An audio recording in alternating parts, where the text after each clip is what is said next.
built even as the first bombs began to fall. It was a brilliant idea, and the only idea that could have worked. Up above, on the ruined, blasted surface of what had once been a living planet, the leady crawled and scurried and fought man's war. And undersurface, in the depths of the planet, human beings toiled endlessly to produce the weapons to continue the fight, month by month, year by year.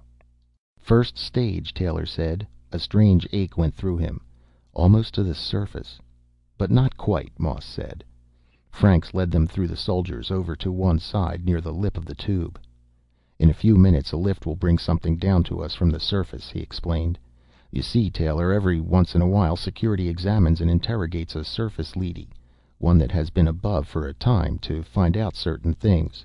A vidcall is sent up and contact is made with a field headquarters.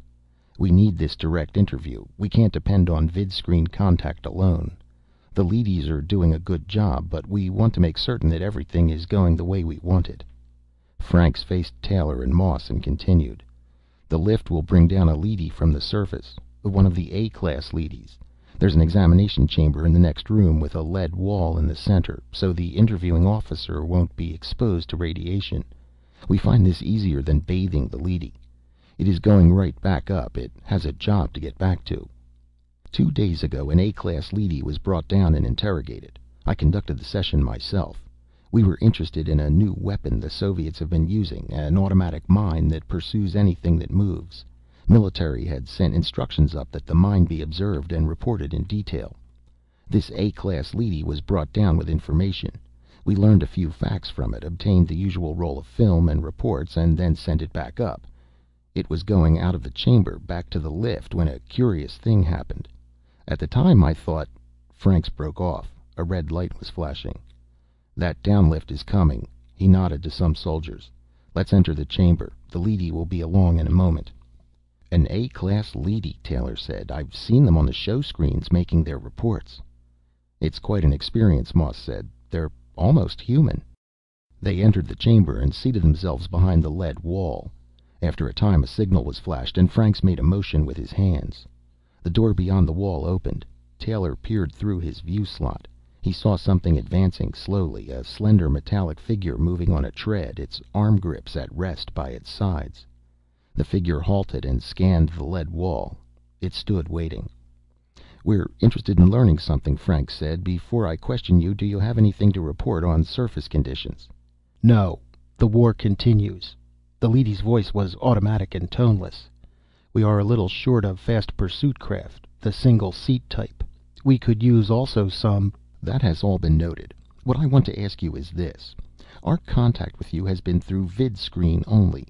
We must rely on indirect evidence, since none of us goes above. We can only infer what is going on. We never see anything ourselves. We have to take it all second hand. Some top leaders are beginning to think there's too much room for error."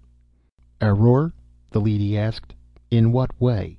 Our reports are checked carefully before they're sent down. We maintain constant contact with you. Everything of value is reported. Any new weapons which the enemy is seen to employ—" "I realize that," Franks grunted behind his peep slot. "But perhaps we should see it all for ourselves. Is it possible that there might be a large enough radiation-free area for a human party to ascend to the surface? If a few of us were to come up in lead-lined suits, would we be able to survive long enough to observe conditions and watch things?" The machine hesitated before answering. "I doubt it. You can check air samples, of course, and decide for yourselves. But in the 8 years since you left, things have continually worsened. You cannot have any real idea of conditions up there. It has become difficult for any moving object to survive for long. There are many kinds of projectiles sensitive to movement. The new mine not only reacts to motion, but continues to pursue the object indefinitely, until it finally reaches it. And the radiation is everywhere." "I see." Franks turned to Moss, his eyes narrowed oddly. "Well, that was what I wanted to know. You may go." The machine moved back towards its exit. It paused. "Each month the amount of lethal particles in the atmosphere increases. The tempo of the war is gradually—" "I understand." Franks rose.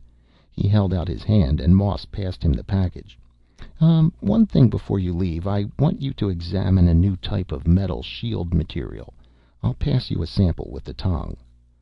Franks put the package in the toothed grip and revolved the tong so that he held the other end. The package swung down to the leady, which took it. They watched it unwrap the package and take the metal plate in its hands. The leady turned the metal over and over. Suddenly, it became rigid. "All right," Franks said. He put his shoulder against the wall and a section slid aside. Taylor gasped. Franks and Moss were hurrying up to the leady. "Good God," Taylor said. "But it's radioactive." The leady stood unmoving, still holding the metal. Soldiers appeared in the chamber. They surrounded the leady and ran a counter across it carefully. "Okay, sir," one of them said to Franks. "It's as cold as a long winter evening." "Good. I was sure, but I didn't want to take any chances." "You see," Moss said to Taylor, "this leady isn't hot at all. Yet it came directly from the surface, without even being bathed." "But what does it mean?" Taylor asked blankly. "It may be an accident," Franks said. "There's always the possibility that a given object might escape being exposed above, but this is the second time it's happened that we know of. There may be others." "The second time?" "The previous interview was when we noticed it. The leady was not hot. It was cold, too, like this one." Moss took back the metal plate from the leady's hands. He pressed the surface carefully and returned it to the stiff, unprotesting fingers. "We shorted it out with this so we could get close enough for a thorough check. It'll come back on in a second now. We had better get behind the wall again." They walked back and the lead wall swung closed behind them. The soldiers left the chamber. "2 periods from now," Frank said softly, "an initial investigating party will be ready to go surface side. We're going up the tube in suits, up to the top. The first human party to leave undersurface in 8 years." "It may mean nothing," Moss said, "but I doubt it. Something's going on, something strange. The leady told us no life could exist above without being roasted. The story doesn't fit." Taylor nodded. He stared through the peep slot at the immobile metal figure. Already the leady was beginning to stir. It was bent in several places, dented and twisted, and its finish was blackened and charred. It was a leady that had been up there a long time. It had seen war and destruction, ruin so vast that no human being could imagine the extent. It had crawled and slunk in a world of radiation and death, a world where no life could exist. And Taylor had touched it. "You're going with us," Frank said suddenly. "I want you along. I think the 3 of us will go." Mary faced him with a sick and frightened expression. "I know it. You're going to the surface, aren't you?" She followed him into the kitchen. Taylor sat down, looking away from her. "It's a classified project," he evaded. "I can't tell you anything about it." "You don't have to tell me. I know. I knew it the moment you came in. There was something on your face, something I haven't seen there for a long, long time. It was an old look." She came toward him. "But how can they send you to the surface?" She took his face in her shaking hands, making him look at her. There was a strange hunger in her eyes. "Nobody can live up there. Look at this." She grabbed up a newspaper and held it in front of him. "Look at this photograph. America, Europe, Asia, Africa. Nothing but ruins. We've seen it every day on the show screens. All destroyed, poisoned. And they're sending you up? Why? No living thing can get by up there. Not even a weed or grass. They've wrecked the surface, haven't they? Haven't they?" Taylor stood up. "It's an order. I know nothing about it. I was told to report to join a scout party. That's all I know." He stood for a long time, staring ahead. Slowly he reached for the newspaper and held it up to the light. "It looks real," he murmured. "Ruins, deadness, slag. It's convincing. All the reports, photographs, films, even air samples.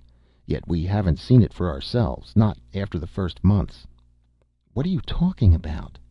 "Nothing." He put the paper down. "I'm leaving early after the next sleep period. Let's turn in." Mary turned away. Her face was hard and harsh. "Do what you want. We might just as well all go up and get killed at once instead of dying slowly down here like vermin in the ground." He had not realized how resentful she was. Were they all like that? How about the workers toiling in the factories day and night, endlessly?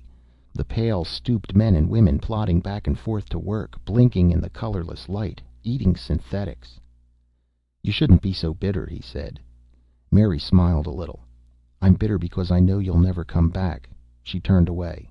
I'll never see you again once you go up there." He was shocked. "What?